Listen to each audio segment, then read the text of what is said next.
Hello and welcome to Newsclick. The Reserve Bank of India has revised its guidelines vis-a-vis the defaulting companies, and it seems it has made it more flexible for the banks. To discuss the issue, we are joined by none other than Paranjoy Guha Thakurta. Welcome to Newsclick, Paranjoy. Thank you, Pranjal. So there was a circular of 12th February, which has been 2018. Yes. To be precise. The Reserve Government has revised it and seems like it has diluted it. So what are the major changes that have been made vis-a-vis 2018 circular? Okay. The 12th of February 2018 circular issued by the Reserve Bank of India became highly controversial. And essentially, why did it become controversial? It became controversial because the circular mandated that the process of resolving or resolution of financially stressed assets, also known as non-performing assets, also known as loans not repaid, bank loans not repaid. The process of resolution or resolving this process must begin immediately. That means a day after such loans have been declared as financially stressed or a non-performing asset. And these are for all loans worth 2,000 crore rupees or more. Now, this has now been extended to 30 days. Now, the Reserve Bank of India really didn't have a choice because the Supreme Court of India in April declared that the 12th of February 2018 circular was ultra vires, which is a Latin phrase, means beyond its legal authority. In April 2018, you mean? No. April 2019. This was February 2018, April 2019. What happened was essentially the Supreme Court ruled that the Reserve Bank of India had acted beyond its legal authority. Before this, a number of people had challenged this in court, including in the lower courts in the High Court at Allahabad, notably by an association of power producers, who have also welcomed this. And you have rightly pointed out that the new circular, the revised circular for resolution of financially stressed assets, have given banks more time. It has now 30 days and greater flexibility. Now, flexibility in more than one sense. For instance, if the default amount is now over 2,000 crore, the resolution plan can be implemented over a period of 180 days before the end of the review period. Now, there was earlier what was called a joint lenders forum, which was mandatory as an institutional mechanism now for resolving these financially stressed loans, etc. Now that has stood discontinued. And finally, what is important, the Reserve Bank of India is claiming that though it has tweaked these rules and changed these rules, essentially it's stuck to the spirit of the resolution. And what is very important to note, that these new norms, these revised norms, will with immediate effect replace at least 7 other resolution plans or mechanisms that had over a period of time been put out by the Reserve Bank of India. And I can just name them for you quickly.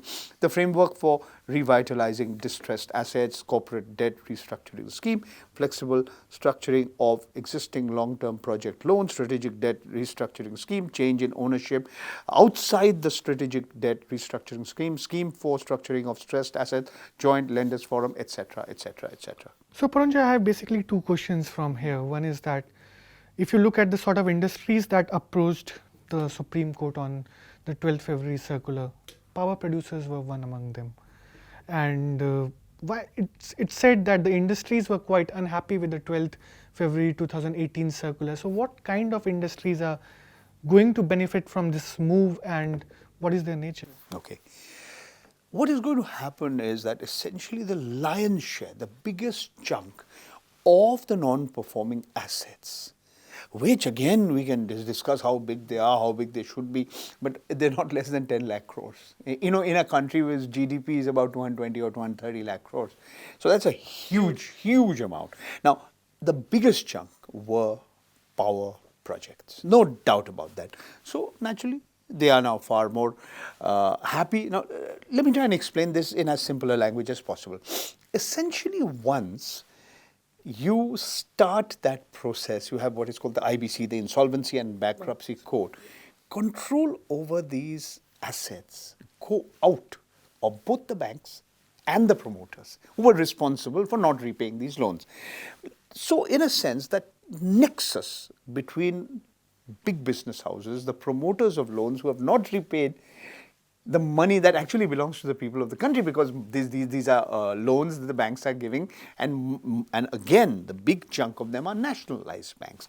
So they are not repaying the loans. The banks have a vested interest. Once it goes out of the system, the control over the assets go out of their control, the banks and the thing, that's what they didn't like. So now they've got greater flexibility and a longer time to resolve it. And let me give you one example of the greater flexibility. Now, it's said that yes, you must put in place a board-approved policies for resolution of stressed assets. What are these? First is early recognition. You must recognize that there is a stress in the loan account. Then you report it. Then you act immediately. And then you say you put them in a special mention account. That means banks, according to the new RBI circular, should initiate the process of implementing a resolution plan even before it is default. But what is even more significant is in this 30-day review period, the bank can, if it wants to, initiate legal proceedings. In this 30-day period, it can enter into what is called an inter-creditor agreement. Here they have made some changes. The new norm says if 75% of the value of the outstanding loan and 60% of the lenders by number agree on the resolution process, then that shall be binding on all lenders. So essentially they made a few changes, but the problem is deeper. And yes, so that is what I was coming to, because the mounting NPAs, if you look at, what impact is it going to have on the financial sector?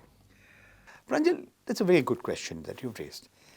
Now the power sector was traditionally one of the sectors which had huge NPAs. There were other sectors as well. There were companies in different sectors. But there are two new sectors which have emerged in the recent past, really the last few years, which are causing a huge problem. And these are essentially non-banking financial companies, notably the IL&FS group of companies, that's the Infrastructure Leasing and Financial Services Group, and a couple of big housing companies, including Diwan Housing. Then you have big companies which are in a mess, like Jet Airways.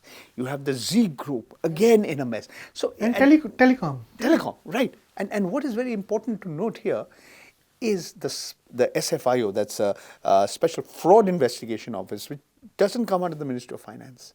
Though now Nirmala Sitharaman is both Minister of Finance and Minister for Corporate Affairs, it comes under the Ministry of Corporate Affairs. They have a number of these reports, very, very strong language, strongly indicted the auditors.